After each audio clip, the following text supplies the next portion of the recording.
Heyo everybody, Zack here with RevZilla, and welcome to yet another episode of Daily Rider, where we learn about new motorcycles as we ride. Our guest today is new in town and from Italy, so everybody be nice.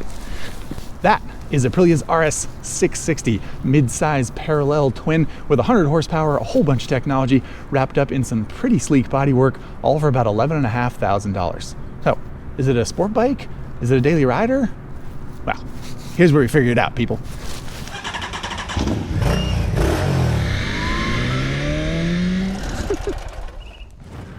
Okie dokie, everybody. Here we go. RS660. Got a whole bunch to talk about today. First things first, some of the stuff we can't see whilst we ride. Big old Brembo calipers, 320 mil rotors, a ring for ABS, of course. This exhaust system that kind of like sticks out the side of the bike a little bit, and then it collects in this big bread box under here. Little cover over everything that sort of merges with the bodywork, which I suppose is kind of slick. This is the clutch specifically. Here's the parallel twin engine, 659 cc's, fairly long swing arm with a bit of a banana cut to it there. Two different colored wheels. That's something that people have pointed out about this bike. A little bit odd, straight from the factory, two different colored wheels, but hey, there you go. Here, I'm gonna flick it on. I'll show you the dash of my board here. Be a racer, hopefully not today. There's the little TFT dash, and the running lights are pretty cool. I like them.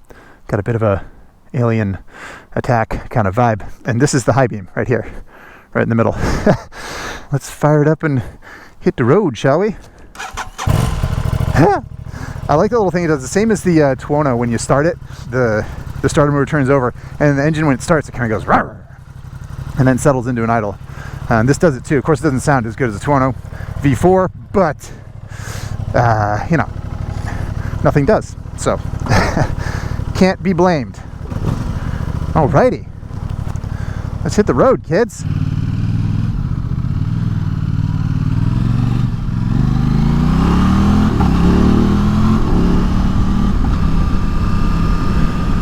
I feel like I've threatened many times that it might rain on the daily ride, but today it really might. So I'm ready though. Got waterproof gloves, jacket, jeans. I think I'm ready. My boots are not waterproof, so maybe I'm not ready. Also, the camera isn't waterproof. So come to think of it, I'm not ready at all, but bear with me. Hopefully we'll get through this. First things first with the specs, as always. $11,300 is the base price for the Aprilia RS660. The weight is something I don't want to forget to talk about because they claim 403 pounds, I believe, and on the Daily Rider scales, 401. So a 400-pound bike with a full tank of gas is pretty impressive. And props to Aprilia for not fibbing about the weight. And a 4-gallon tank, so it's not like it's a tiny tank and that's where they're getting a bunch of weight savings or something like that.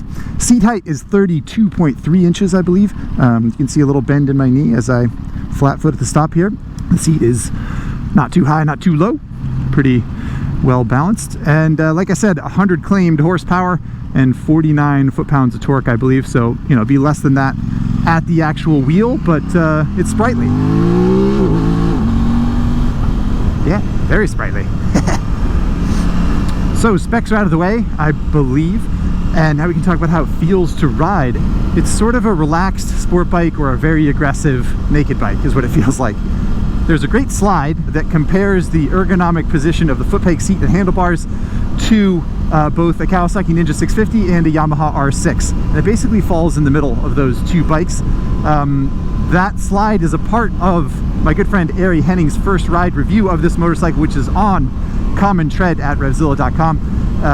So you should check out his article. There's lots of good data there. There's information on the technical details of the bike and some really good visuals on how this bike came together and how the design works. So do check that out if you have a moment. But yeah, more to the point, it's pretty comfortable. For a sport bike, that is. It's reasonable both in the distance from the seat to the foot pegs. It's not too cramped. And also the distance from the seat to the handlebars. The handlebars are fairly low, but the distance seat to bars is not too bad, which means that But yeah, you can sit fairly upright as long as you scoot forward in the seat. I wouldn't expect it to be as comfy as a Ninja 650 or a Triumph Street Triple or something like that, in my opinion. It's still fairly aggressive. So yeah, overall comfy for what it is, but you are still sitting up on top of the bike, right? Right, out we go onto the freeway. Using that quick shifter, it's got a bi-directional quick shifter, which is pretty slick. It's not perfect. I find the downshifts to be very good. Upshifts occasionally are a little bulky, especially at low RPM, but quick shifter is always a great feature to have, in my opinion. Uh-oh, we're getting rained on. That didn't take very long. We're gonna keep plugging away. Hopefully you can see okay. And the bike's pretty good at this, especially at this speed, 65, 70 miles an hour, quite comfortable. But geez, rain's really coming down now. You try and go faster, you know, if you want to go 80 or so, the mirrors get kind of buzzy, and it just sort of revs a little bit higher than I feel like it needs to, because the engine has pretty good punch. Whoop. Okie dokie. Being careful in the rain. Yeah, the engine's got pretty good punch down low, and I don't feel like it's necessarily that big a deal for it to lug along at lowish RPMs. So it's a little bit of a shame that it revs up so much on the freeway, but sort of understandable from a design standpoint. Woo! Straight up riding through a storm here, kids. I feel like I'm getting pelted with gravel. Dang, it's really coming down. So while we're on the open road here, of course, we can talk about fuel mileage. My fuel mileage has been pretty good, 50-55 miles to the gallon, something like that, which is impressive in my opinion. And yeah, I got gas and the fuel gauge was down pretty low, but I only put 3 gallons of gas in, and of course it's a 4-gallon tank, as we mentioned. So I could have gone a lot farther than 155 miles or whatever that was, with the 3.1 gallons I put in it. So range is actually not too bad on this bike, considering the tank is not huge and it's not exactly meant for touring. I did complain a little earlier about the mirrors getting kind of buzzy at speed. It's just, you know, cruising along there at 70-75 miles an hour, I was remembering and realizing that the engine is very smooth. The 270 crank, which is typical this day and age for parallel twins, and yeah, it's quite smooth. Well, we're going to do a full-on wind protection test here on this bike, because yeah, we're going to see what parts of me get wet with the fairing. I mean, realistically, the fairing for me is 6'2". It pushes wind away from my stomach, and that's about it. Anything from my rib cage up is out in the wind, which means it's out in the weather. As a car pulls out in front of me here and I hit the brakes, this bike does have a feature whereby under extremely hard braking, it has a sort of emergency brake light thing. I noticed one time as I jammed on the brakes doing a little brake test, the 4-way signals came on. So I think that's part of the technology that they incorporated in this, and I think it's kind of a good one. I think that idea is smart in cars and motorcycles alike. See if we can engage ABS here. Yep, there we go. Very nice. We'll brake test. We don't usually do a brake test this early in the ride, but you know, it's worth doing. And yeah, big like superbike spec brakes basically. Oh my gosh, my feet are so wet. That's not good. But yeah, my stomach's dry. So, you know, fairing did its job to a certain extent. Okie dokie, off we go into the city streets. Now, I suppose for this we could change ride modes. So I'm in dynamic, which is self-explanatory, right? Dynamic. Nobody actually knows what that means. Individual mode, which we'll talk about later. I'm going to put it in commute. That is appropriate for this show, of course. Riding to work. We're going to go for a footless stop. Yeah, 0 mph. So yeah, this will change the parameters of the electronics a little bit. Typical ride mode switch kind of thing we're all pretty much used to. And in general, the RS660 is quite polite around town. Works pretty nicely. It's a mid-sized, couldn't stop for long enough. Nice mid-sized parallel twin, you know, a la, I don't know, Versa 650 or MT-07 or SV650. It's all, they're all kind of in the same approximate size and dynamic. This bike is higher strung than, especially something like the MT-07 is also, son of a, the MT-07 is also a 270 crank and approximately slightly larger engine, but yeah, similar. This is definitely higher strung. It's got a nice bit of punch down low, but to my wrist there is a little soft spot in the mid-range, kind of. It really wails up top, and it has decent punch down low, but it's not as rowdy as an MT-07, not quite as punchy as that bike, in my opinion. Yeah, it's designed for screaming and not so much for grunting. So it does well around town, considering the throttle response is good. The on-off throttle is nice and gentle. I think they did a pretty good job programming that. And the balance is nice, as you'd expect from a bike that's 400 pounds wet. So yeah, no complaints in that arena. I didn't quite get all the footless stops in, but I'm gonna go for it in this one. I'm feeling confident. I fudged it up. Son of a beach. Yeah, see the traction control light come on there, saved me from spinning up any more than I did over that manhole cover. There's still a lot of hate around ABS and traction control and rider aids and that kind of thing, I think, in this day and age, despite I don't know, all these technological advancements proving themselves time and time again, in my opinion. But this is a perfect example, this ride we're doing right now.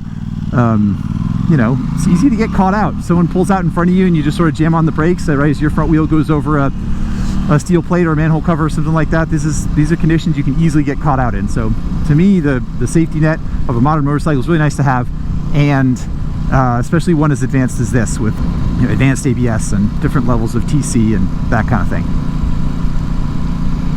Alrighty, here's where we talk about passenger accommodations. Yet again, my wife was not the test subject this time around. It was Ari Henning stepping in. We did a little ride on this together to pick up a bike, and he reported basically what you'd expect. Not very comfortable. Foot pegs are quite high for the passenger. Seat padding is thin. He said something like, "I'm sitting on a part of my butt that I didn't really know I had. I've never sat on that part before." Just really, like, a little bit awkward. Not a huge surprise. A bike like this is never going to have wildly comfortable passenger accommodations, but you heard it from Ari Henning himself. So hopefully that's worth something. Just really quick before I forget to talk about the seat in general, very comfortable. I was impressed. I rode it for a full day, a couple tanks of gas. At the very end of the day, I got like, sort of like, I guess I'm a little bit uncomfortable on this bike, but in general, yeah, really, really good. Now we're taking it easy on the twisty road, at least this part for now. But as I said, I did spend a lot of time on this bike, carving through canyons last weekend and the past couple weeks, and it's excellent, as you would expect from Aprilia, especially an Aprilia with sporting pedigree like this one, and one that they would apply the RS moniker to. Yeah, it's really nice, really balanced, really fun, great brakes, linear handling.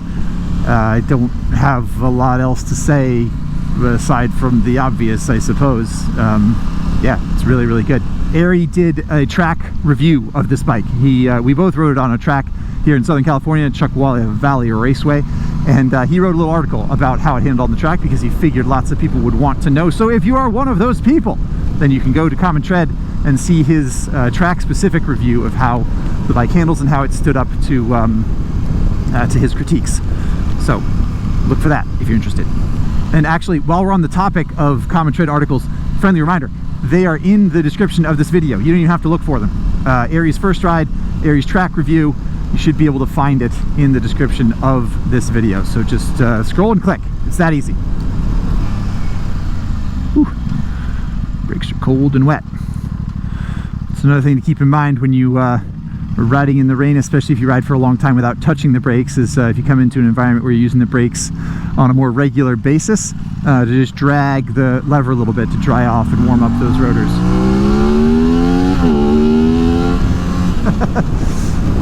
Wicked! Heck, that's in commute mode. But see what I mean? It's like, it doesn't have that kind of like, that dirty grunt that like an MT-07 has, where it just wants to pop a wheelie, but when you spool it up, it kind of gets excited, you know? You start revving it and it's like, yeah, let's go! It's almost like a Ninja 400 would be, except it has a lot more power, obviously. I honestly thought for a minute that like, oh, we'll kind of get through the rain, like it'll be a little shower, and then I'll wipe off the lens. But no, we are in it, folks. We are in it. All right, we're on to Vermont Street, and I'm feeling good, and I'm going to switch back to dynamic mode. I'm not really sure why. I'm feeling dynamic, I suppose. And a good demonstration that you can switch ride modes on the fly, which is yeah, a nice feature, I think. Righty, we're gonna hit this yellow light here. Maybe we'll have time to talk about the dash. I'm gonna give it a go. I'm gonna wipe the lens so you guys can see a little better, hopefully. So there you have it, a little TFT. 4 buttons, a back, up, down, and to the right. If you hold down the right button, enters you into this menu here, where you can go vehicle. You can go from road to race mode, just like everything. You can upload. Sorry, you can change the shift light RPM, and yeah, it's sort of like basic administrative type stuff in here. If this mode button here that changes through the modes, if you hold that down, it brings you to this screen here, which has the 3 modes, and it shows you what the parameters are for each of them. So commute, dynamic, and individual. Ooh, we got some steam coming off the individual is the one that is adjustable, so you can go in here and fiddle with engine braking, engine management, TC, wheelie control, APS, all that jazz. So yeah, it's a fairly intuitive system for what it is. Although one of my colleagues got on this bike to give it a test, and he got home and texted me, and he was like, I accidentally reset the trip meter and I can't do anything. I don't know how to do anything, and I hate it, and I don't like it. So you do need to have the secret handshakes of holding the buttons down to access the menus explained right off the bat, because otherwise it might not make sense. Once you know what you're doing, all the adjustments are fairly intuitive, so I appreciate that. The engine is really a lot of what you want, you know, like it's a classic thing. It's built into the heritage of the company, and especially Aprilia V4s. They're just remarkable pieces of machinery, and Ducati V-twins and V4s as well. And this bike doesn't have that, you know. And say what you will about low-level Ducatis, but they're still V-twins. They still have that kind of heritage. Just parallel twin thing is a different beast, you know. And it's a fun engine, and it does have some extra venom that other parallel twins do not, and that is commendable. But it isn't quite as exotic, if I'm honest. All right, now we're headed for the dirt section on an RS660 on a rainy day. What a mess. I'm gonna pay for this later when I have to clean it. But here we go. Oh, we might have scraped something coming in here. I'm gonna leave it in dynamic, I guess, because I don't know what I'm doing here. Oh yeah, TC's all over the map. Let's see, when I goose it, you can see the TC light lighting up there. All right, let's try TC off. I think this is TC off. Is this TC off? I don't actually know. Let's give it a try. Woo! Yeah, okay. Yeah, I'm not having a lot of fun right now, to be honest with you. It's not great. Suspension's stiff. It's fine, but it's stiff, and I don't really, I shouldn't be doing this. I don't really want to be doing. Why am I doing this? I don't know. Because I promised you I would, I guess. And there's a jump. Oh, bottomed out the fork. Whoa, the big jump got way bigger, and there's wood next to it. That's not good. That's gonna be bad for our next bike we have to jump to try and figure that out. Okay, I'm gonna go back to dynamic mode here. Away we go. Oh, I do need to be in individual mode though, because this is where we find out if the bike can wheelie. which, yes it can, as long as it doesn't spin tire. Terrible, feeble little wheelie, because I got some wheel spin there. Sorry about that, everybody. But it does do decent wheelies. Again, not quite as you'd expect from yeah, it's not as good as like an MT-07 or something like that, which is a shorter wheelbase and shorter swing arm, and a little bit sort of like run to your more urban brawler kind of thing. But yeah, you can get a wheelie out of it, especially if you're good at wheelies, which I am not demonstrating right now. So as we come to the end of the ride here, we can talk about competitors. And yeah, it's kind of it's a new type of mid-size sport bike, this RS660, and Aprilia deserves some credit for making it happen. It's been a long time coming. They've been, oh, puddle splash. It's been a long time coming. You know, they hyped the bike, or they debuted the prototype a long time ago, and I'd say it delivered exactly what everyone hoped it would be. You know, it does slot into this weird kind of area where it's more practical than historically, you know, inline 4 600s have been. It's not quite as fast, but it's fast enough to be considered fast, I think. Yeah, and it's just like sexier and cooler. It has more technology and is higher performance than something like a CBR 650R or Ninja 650 or an SV at MT. You know, there's other bikes that are sort of straight up street bikes. You know, this bike has a whiff of track about it. So yeah, I don't know. It doesn't really have a direct competitor. I think honestly, arguably the most direct competitor is a Ducati Supersport. That's a, you know, a bigger engine, similar horsepower, more, you know, it's heavier, bigger engine. But yeah, I'd say the Supersport is a little bit more street oriented even than this bike, but both bikes are super fun to take to the track, and they offer technology and you know, TC and ABS and that kind of thing. So yeah, but the Supersport is a lot more money. You know, this bike, brand new, 11,299, I think, is pretty aggressive pricing. So Aprilia deserves some credit for that. Okay, we're back in individual mode, and I was going to say we're going to try and back it in, but I guess we can do a little one here. I don't want to do it straight at the truck. Yay!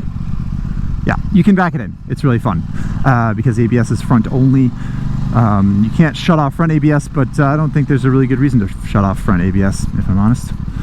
We talked about a lot of stuff. Talked about specs and dash and the engine and ergos and all this stuff.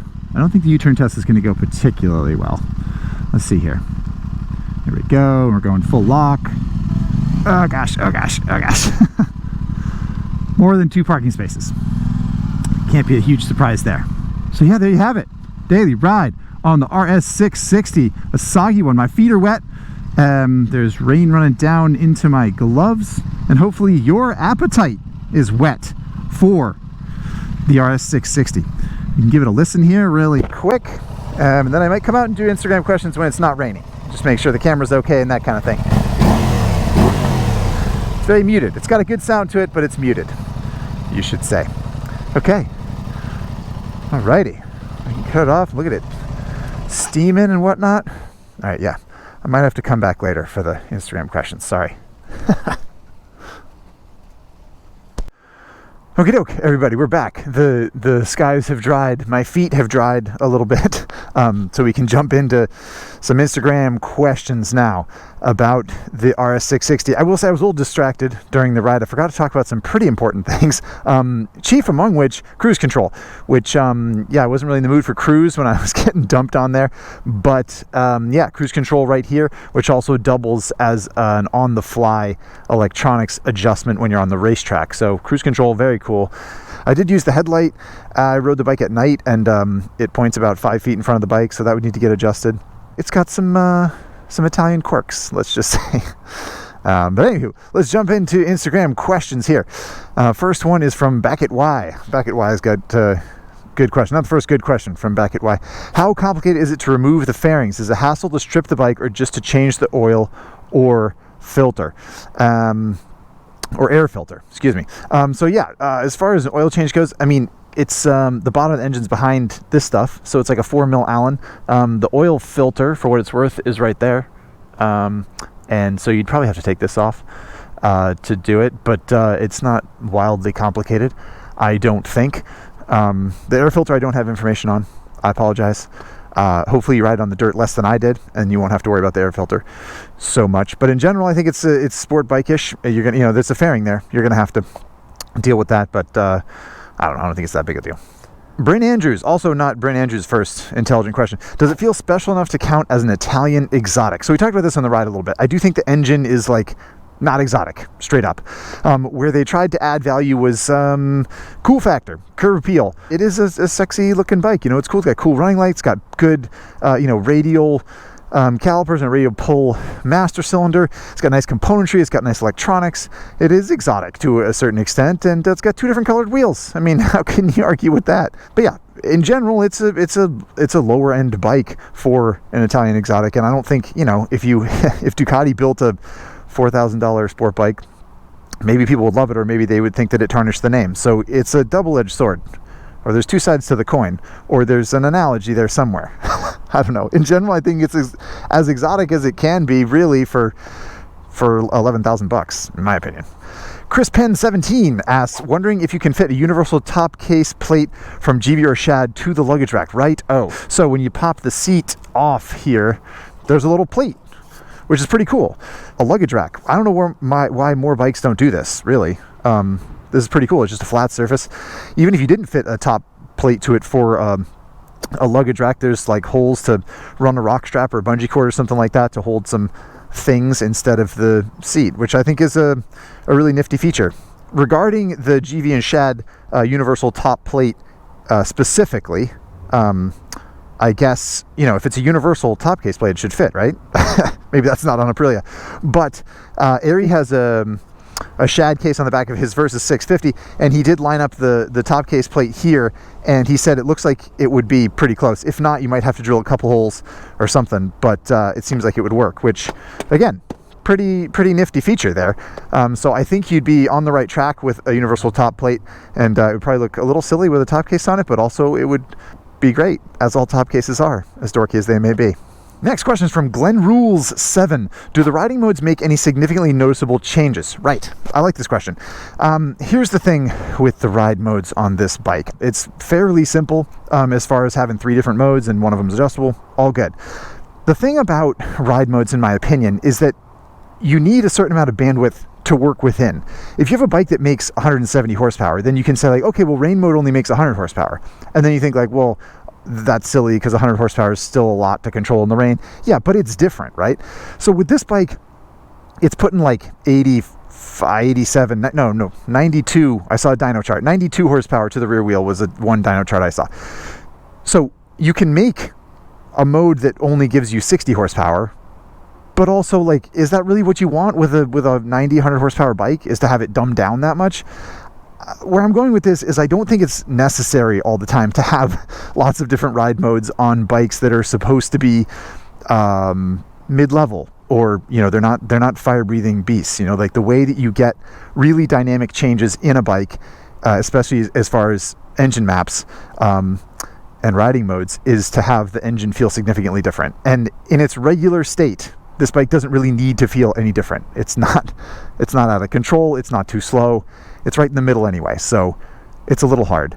The riding modes don't do that much on this bike because there isn't a lot to work with, and I don't think they made changes based on that. So I hope that answers your question. A little bit of an editorial there, but hopefully that helps you understand this motorcycle a little better. JSP, oh, it's probably Joseph. Joseph Gentili.